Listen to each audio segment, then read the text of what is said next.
اعوذ باللہ من الشیطان الرجیم بسم اللہ الرحمن الرحیم واسألہم عن القریۃ التی کانت حاضرۃ البحر اذ یعدون فی السبت اذ تأتیہم حیتانہم یوم سبتہم شرعا و یوم لا یسبتون لا تأتیہم کذالک نبلوہم بما کانوا یفسقون۔ شروع اللہ کے بابرکت نام سے جو بہت بڑا مہربان اور نہایت رحم فرمانے والا ہے، اور ذرا ان سے اس بستی کا حال بھی پوچھو جو سمندر کے کنارے واقع تھی، اور انہیں یاد دلاؤ وہ واقعہ کہ وہاں کے لوگ ہفتے کے دن شکار کر کے احکامات الہی کی خلاف ورزی کرتے تھے، اور یہ کہ مچھلیاں ہفتے کے دن یوم سبت کے دن ہی ابھر کر سطح آب پر نمودار ہوتی تھی، اور ہفتے کے سوا سبت کے دن کے سوا باقی دنوں میں نہیں آتی تھی۔ یہ اس لیے ہوتا تھا کہ ہم ان کی نافرمانیوں سرکشیوں کی وجہ سے ان کو آزمائش میں ڈال رہے تھے۔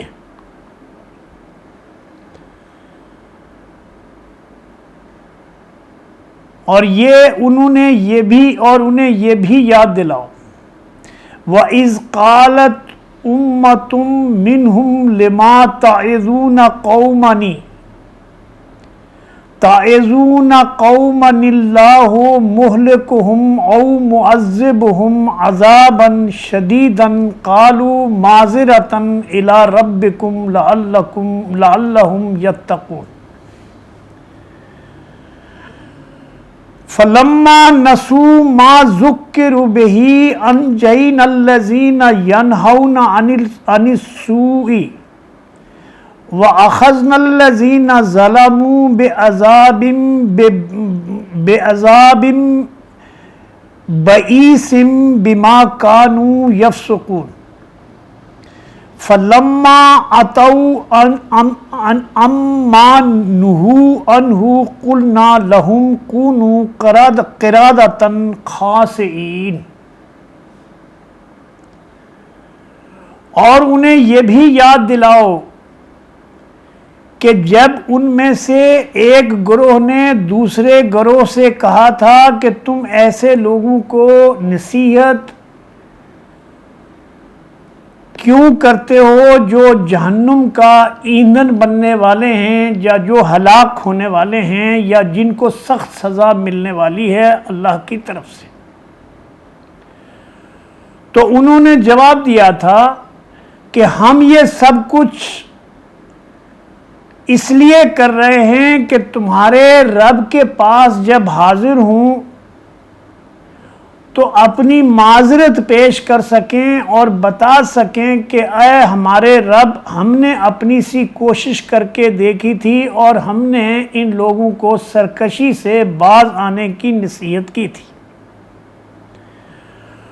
اور اس امید پر کرتے ہیں کہ شاید یہ لوگ اس نافرمانی سے پرہیز کرنے شروع کر دیں، سرکشی سے باز آ جائیں، اپنے رب کے وعدے کو یاد کر کے اس کی طرف پلٹ آئیں۔ آخر کار جب وہ ان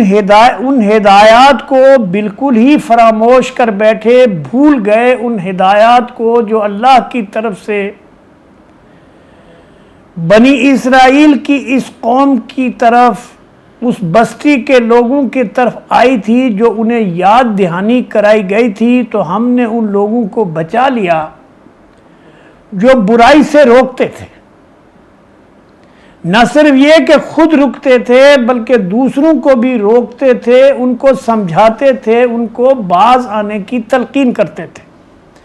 اور باقی سب لوگوں کو جو ظالم تھے، جو نافرمان اور سرکش لوگ تھے، ان کو نافرمانیوں پر سخت عذاب میں مبتلا کر دیا، عذاب میں پکڑ لیا۔ پھر جب وہ پوری سرکشی کے ساتھ وہی کام کیے چلے گئے جس سے انہیں روکا گیا تھا، تو ہم نے ان سے کہا کہ بندر ہو جاؤ، ذلیل اور خوار ہو کر۔ ناظرین، آپ کے سامنے اسلام ایٹ کراس روڈ کے سلسلے میں آج ہم نے سورہ الاعراف کے 21ویں رکوع کی آیت نمبر 163 سے 166 تک کی تلاوت کی اور اس کا ترجمہ بھی آپ کے سامنے پیش کیا۔ اس میں اللہ تبارک و تعالی ایک بستی کی مثال دیتا ہے، ایک سمندر کے کنارے ایک بستی، غالباً بنی اسرائیل کے سے تعلق رکھنے والے لوگوں کی یہ بستی تھی، اور ان کا گزر بسر مچھلیاں پکڑ کر ہوتا تھا۔ لیکن اس قوم کو خوشحالی بھی حاصل تھی، سب کچھ حاصل تھا، لیکن آہستہ آہستہ انہوں نے اللہ کے فرمانوں کو، اللہ کے احکامات کو، اللہ کے نبیوں کے طریقے کو ترک کر دیا اور اللہ کے ساتھ شرک اور کفر میں مبتلا ہو گئے۔ تو اللہ نے ان کو آزمایا مختلف طریقوں سے، جس میں ایک طریقہ یہ بھی تھا کہ سبت کے دن یعنی ہفتے کے دن جو عبادت کا دن مقرر تھا، جیسا آج مسلمان امت کے اندر جمعے کا دن عبادت کے لیے مخصوص ہے، اسی طرح سے ہفتے کا دن یہود کے لیے عبادت کے لیے مخصوص تھا۔ لیکن اس دن سمندر کی سطح پر مچھلیاں خوب آتی تھیں، اور عام دنوں میں مچھلیاں بالکل غائب ہو جاتی تھیں۔ اللہ فرماتا ہے کہ اس دن مچھلیاں یہ آتی تھیں، تو اس قوم نے یہ کیا کہ جمعے کے دن وہ جال ڈال دیتے تھے اور اتوار کو جا کے جال نکال لیتے تھے۔ اس طرح سے وہ اللہ کے احکامات کی خلاف ورزی کرتے تھے، بالکل اسی طرح سے آج جس طرح یہ امت مسلمہ کے علماء ہیں جو اللہ کی بات کو مختلف ہیلوں سے، مختلف بہانوں سے، مختلف طریقوں سے اس کو بائی پاس کرتے ہیں، اس کی توجیہ کرتے ہیں اور اس توجیہ کے ذریعے بدل دیتے ہیں۔ تو اللہ تعالیٰ فرماتا ہے کہ اس میں دو قسم کے لوگ تھے۔ ایک تو وہ لوگ تھے جو سرکشی میں سراسر مبتلا تھے، کھلے عام سرکشی کرتے تھے، اللہ کے احکامات کو ماننے سے انکار کرتے تھے، اس کو مختلف سرکمنٹ کرتے تھے۔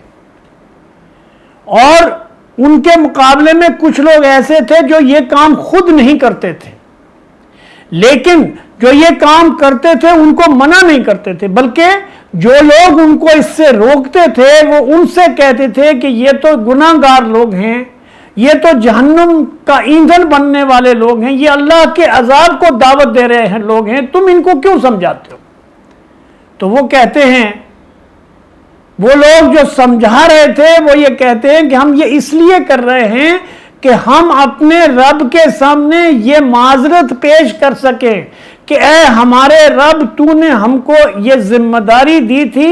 یہ جو دعوت تو نے ہمارے ذمہ لگائی تھی، ہم نے اپنے بس میں کوشش کی، لوگوں تک ان کو پہنچانے کی بات کی، ان کو سمجھانے کی پوری کوشش کی۔ اور اللہ فرماتا ہے کہ جب انہوں نے اس کو نہیں مانا تو اس بستی کو اللہ نے تباہ اور برباد کر دیا۔ ایک حدیث میں آتا ہے کہ اس بستی کے کہ تباہ کرنے کا جب حکم دیا گیا تو فرشتوں نے کہا کہ پروردگار اس میں تو تیرے فلانے فلانے نیک بندے بھی ہیں، تو اللہ تبارک و تعالیٰ نے حکم دیا کہ وہ جو نیک بندہ ہے سب سے پہلے اس کو الٹاؤ اور اس بستی کو اس کے اوپر الٹ دو، کیونکہ اس نے اپنے آپ کو نیکی کو اپنے لیے خاص کر لیا ہے، وہ دوسروں کو نیکی کی دعوت نہیں دیتا ہے اور صرف اپنی نیکوکاری اور تقوی اور پرہیزگاری کے زوم میں مبتلا ہے، اس کو بھی